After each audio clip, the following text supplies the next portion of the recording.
Los latinos quieren estar bien informados, pero también entender mejor los hechos y escuchar diferentes versiones de lo que sucede. Al caer la noche, el espacio para las entrevistas, los personajes y el análisis. El punto clave de las noticias, sus protagonistas y las revelaciones de nuestras investigaciones en el programa La Noche.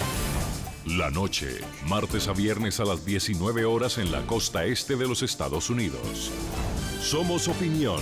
Somos NTN 24. Esta es la noche en el continente americano. Cuando amanece en Europa y cae la tarde en Asia. Así cae la noche en el continente americano y transcurre la mañana y la tarde en el resto del mundo. La noche bajo la dirección de Claudia Gurizati. ¿Qué sucedió con la fuerza de las manifestaciones de cientos de miles de venezolanos que en las calles exigieron respeto a las libertades en su país? Terminó el presidente Nicolás Maduro afianzando el poder del régimen chavista y debilitando a la oposición. Esa extrema derecha fascista que anda por allí acorralada, derrotada, porque la gran victoria que obtuvo el pueblo venezolano contra la guarimba fue la paz. ¿Cuál es la responsabilidad de los gobiernos de América Latina que guardaron y aún guardan silencio frente a la persecución que sufren los disidentes pacíficos en Venezuela? Así que a estas alturas, a los demócratas de la comunidad internacional les decimos, la indiferencia es complicidad. Hoy en el programa La Noche de NTN 24, desde orillas políticas opuestas, los reconocidos analistas venezolanos Oleg Oropesa y Néstor Luis Álvarez hacen una reveladora radiografía de la situación que enfrenta hoy la democracia en Venezuela al cumplirse el 6º mes del inicio de las protestas más intensas que han sacudido al país sudamericano y que desnudaron ante el mundo hace 180 días la represión sistemática del régimen de Nicolás Maduro contra la oposición. Comienza la noche bajo la dirección de Claudia Gurizati. La noche, bajo la dirección de Claudia Gurizati, enciende las luces para que usted vea el punto clave de la noticia. Soy Jason Calderón, bienvenidos. La noticia, 6 meses después del inicio de las históricas protestas ciudadanas contra el régimen de Nicolás Maduro, la precaria situación que enfrentaba para ese entonces la democracia en Venezuela continúa siendo la misma. La noticia, el mandatario chavista continúa en el poder y las consignas que en las manifestaciones exigían respeto por las libertades quedaron en eso, en consignas, que pese al gran descontento ciudadano no fueron tenidas en cuenta por el heredero del chavismo. La intentona guarimbera golpista fue un golpe bajo a la paz de la República, que pretendió sustentar una campaña mundial para derrocar la revolución y para ponerle la mano a las riquezas de nuestra patria, para caotizarla, como han logrado en otras partes del mundo. El punto clave, el régimen venezolano logró lo que muchos temían. Los acercamientos que Maduro terminó tendiendo con la oposición a través de un supuesto diálogo no generaron mayores resultados para los disidentes y sí terminaron desactivando las manifestaciones pacíficas que buscaban el respeto por la democracia en Venezuela. 6 meses después, a Maduro ya no le importa el diálogo con la oposición y tras sofocar las protestas, anunció en las últimas horas que su gobierno adquirió 300 equipos especiales antidisturbios para disipar a los futuros manifestantes, a los que calificó de terroristas. Yo aprobé hace varias semanas atrás nuevas inversiones para traer nuevos equipos como estos, equipos especiales, los más modernos del mundo, para poder operar, cuidar la vida de nuestros oficiales, cuidar la vida del pueblo, disipar y castigar severamente en el marco de la ley a los terroristas, a los guarimberos, a la ultraderecha violenta. El punto clave, Nicolás Maduro emite estos serios descalificativos y hace este tipo de amenazas contra la oposición pacífica venezolana sin ningún tipo de vergüenza. Y lo hace porque es consciente de que en la región ningún gobierno es capaz de cuestionar la represión sistemática que ejecutó y continúa ejecutando contra la oposición. La persecución judicial contra los disidentes y la censura contra los medios de comunicación que se atreven a cuestionarlo aún no parecen ser lo suficientemente graves para que los países de América Latina emitan un fuerte pronunciamiento que le exija al régimen venezolano el respeto por la democracia. Así se veían las calles de Caracas hace 6 meses. Eran multitudinarias movilizaciones de la sociedad civil en contra de las políticas del presidente Nicolás Maduro, voces que exigían democracia y condenaban la violencia, la escasez y el desabastecimiento. Sin embargo, la respuesta al descontento del pueblo por parte de Maduro sería a través del uso de la fuerza. El Estado utilizó sus armas en contra de las protestas ante la mirada de una comunidad internacional que brilló por su ausencia. La represión en contra de las manifestaciones fue evidente. Marvinia Jiménez, Ignacio Rojas y Geraldine Moreno son algunos testigos directos de las violaciones a sus derechos fundamentales por parte de las fuerzas de seguridad del Estado. Liberen inmediatamente a cada uno de los estudiantes que están presos, que los juicios queden sin efectos y que sean borrados inmediatamente cada uno de los expedientes que se le han abierto injustamente, porque nosotros tenemos libre derecho a protestar. En febrero, ciudades como Caracas, San Cristóbal y Valencia fueron escenarios de verdaderos campos de batalla, una situación que se agravaba con el pasar de los días. Nicolás Maduro optó por un diálogo, una reunión a la que solo asistió un sector de la oposición, pues el carismático líder Leopoldo López había sido encarcelado bajo acusaciones de asociación para delinquir, entre otros.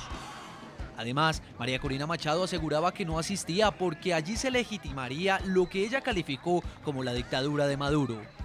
Solo aceptaremos un diálogo que lleve a una transición a la democracia, no un diálogo para estabilizar a la dictadura. En ese primer encuentro, mediado por el nuncio apostólico y por una comisión de UNASUR, más que soluciones, hubo acusaciones de parte y parte. Las semanas pasaron, las protestas disminuyeron considerablemente, pero la represión del Estado no. Incluso, 2 alcaldes opositores, Daniel Ceballos de San Cristóbal y Enzo Escarano de San Diego Carabobo, pasaron a la lista de los denominados presos políticos acusados de rebelión. Por otro lado, María Corina Machado perdió su investidura de diputada tras aceptar ser representante alterna de Panamá ante la Organización de Estados Americanos, donde denunciaría la violación de los derechos humanos en Venezuela por parte del gobierno. No nos doblegarán, nos hacen más fuertes.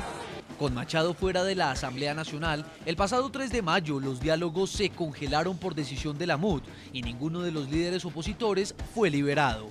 El saldo que dejaron las protestas fue de 43 personas muertas, 101 ciudadanos que aún están detenidos, de los cuales 6 son estudiantes según datos del pasado mes de julio de la Fiscalía General de la Nación. Además de un presidente que, a juzgar por los hechos, salió bien librado y parece haber ratificado su cuestionado gobierno.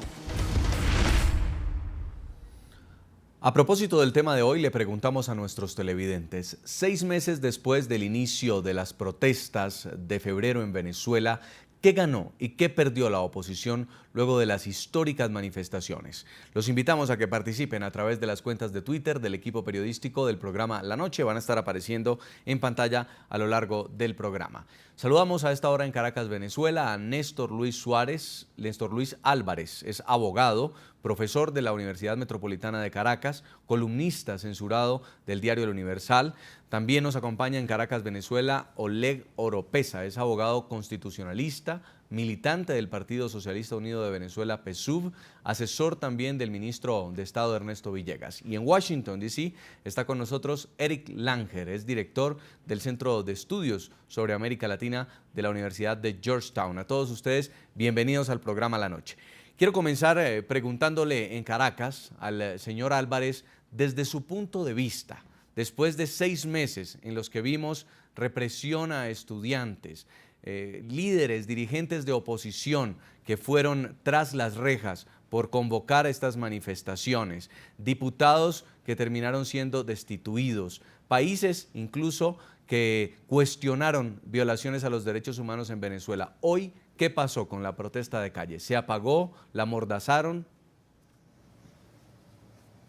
Sin duda alguna quedó amordazada, dominada por completo por el gobierno, pero con la ayuda de aquellos sectores que hacen oposición al gobierno y que no compartían la idea de llevar adelante protestas en las calles. Somos muchos los venezolanos que compartimos cualquier tipo de reclamo, de protesta, no frente a algún gobierno que no es democrático, según algunos, y que en definitiva para nosotros lo que importa es que estamos padeciendo una situación en la que el gobierno del Estado se ha alejado por completo y casi se ha puesto en contra como un enemigo de cada una de las personas que habitamos en Venezuela, porque ha hecho todo lo que hay que hacer para que la vida sea para todos nosotros cada vez más difícil, para que aquellos que sufren abusos y que no tienen quien los defiendan en tantas poblaciones y sectores no urbanos, dejen de sufrir estos abusos, estos atropellos, para que la gente tenga oportunidades de trabajo, muchas familias que sufren, que se dividen a causa de las dificultades económicas.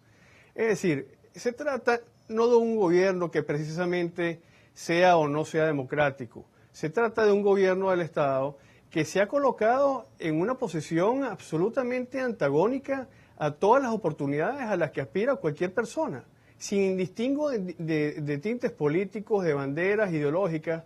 El hecho es ese, y es por eso que a veces puede ser un poco confuso para algunos que pretenden dirimirlo todo en función de crítica o de oposición. Para muchos venezolanos el problema no es un tema de oposición al gobierno ni de gobierno defendiéndose de algunos conspiradores, algunos magnicidas, de algunos golpistas. Para muchos venezolanos el problema es que nosotros tenemos una dignidad humana que tiene derecho o que tenemos derecho a que sea respetada y que nosotros tenemos que gozar de las oportunidades a las que le corresponden a cualquier ciudadano en cualquier comunidad en un Estado que no sea, por supuesto, un Estado opresor o totalitario. Si el gobierno insiste, si el gobierno del Estado insiste en asumir estas actitudes, no es la oposición, no son los críticos, es el propio gobierno el que se está confesando y se está presentando, independientemente de las formas jurídicas o constitucionales, como un gobierno totalitario y opresor. Ahora, también le quiero preguntar al señor Oleg Oropesa, porque en la otra orilla, en la tolda roja, en la tolda chavista, se ha entendido toda esta ola de manifestaciones como un levantamiento. Incluso se ha llamado a las personas que se manifestaron y que se tornaron violentas, terroristas, desestabilizadores. Señor Oropesa, después de estos 6 meses de protestas, ¿el balance para usted es que finalmente se logró controlar una disidencia que quería tumbar al gobierno de Nicolás Maduro? Buenas noches, Jason. Saludos a todos los televidentes que en este momento nos sintonizan. Quisiera comenzar aclarando varios puntos. El primero de ellos es que yo creo que nuestro gobierno, que es un gobierno legítimamente electo, es un gobierno democrático, no es un régimen como encarecidamente lo están diciendo aquí en este programa. En relación con las protestas no pacíficas, sino violentas, que se llevaron a cabo a partir del mes de febrero y que tienden a ser enmascaradas bajo el tema de que había unos estudiantes pacíficos protestando, un hecho que quedó contrastado en las calles con la violencia desatada por unos sectores de la ultraderecha, de la extrema derecha venezolana, enquistados o prevaliéndose de sectores de oposición engañados por esa extrema derecha, que llenaron de luto las calles venezolanas. El gobierno de nuestro presidente Nicolás Maduro, la revolución bolivariana venezolana, fue motivo de ataque no solo de estos sectores de extrema derecha acá en el país, sino que en concordia con sectores ubicados en Miami, en los Estados Unidos, sectores de la gran derecha transnacional y los grandes medios impresos utilizaron toda una campaña de desprestigio para tratar de descalificar un gobierno que estaba siendo atacado desde distintos sectores. Hubo conspiraciones, hubo movimientos con armamentos, explosivos, con planes magnicidas, todo eso está allí. No había ningunos estudiantes pacíficos, había estudiantes, algunos de ellos, ¿verdad?, involucrados en actos terroristas para tratar de deslegitimar y tumbar un gobierno legítimamente electo. O sea, el gobierno, la revolución venezolana, el gobierno del presidente Nicolás Maduro, que además está apoyado por la gran mayoría del pueblo venezolano, cuando el colega acá presente habla, y ellos se endosan que hablan por todos los venezolanos, cuando la mayoría de los venezolanos y venezolanas apoyan al gobierno legítimamente electo, no asistieron a las calles, a los actos de violencia, a los actos vandálicos, al contrario, a la mayoría de los venezolanos y venezolanas nos fueron violados nuestros derechos constitucionales por aquellos que se abrogan el derecho de querer decidir los destinos de un país donde las mayorías han decidido a través de elecciones legítimamente democráticas.